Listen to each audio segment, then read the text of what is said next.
এই টাইপের ম্যাথ আমরা বিভিন্ন এক্সামে দেখি। দেখো এই ম্যাথটিকে আমরা খুব তাড়াতাড়ি সলভ করব।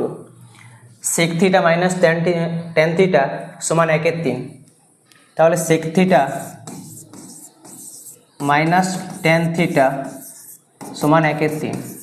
এখানে সেক থিটা প্লাস ট্যান থিটার মান চেয়েছে, তাই আমরা এটা লিখতে পারি sec square theta minus tan square theta, এর মান 0। তাহলে এটাকে এ স্কোয়ার মাইনাস বি স্কোয়ারের সূত্রে লিখলাম। এটাকে লিখতে পারি A plus B into A minus B. তাই sec theta plus tan theta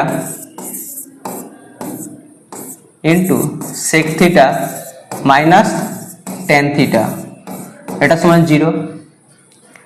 তাহলে sec theta plus tan theta, আর এই মানটা 1/3, কারণ এখানে দেওয়া আছে এর মান 1/3, এটা সমান 0। তাই sec theta plus tan theta, এই 3টা এখানে গেলে হয় 3, সঠিক অ্যান্সার অপশন সি।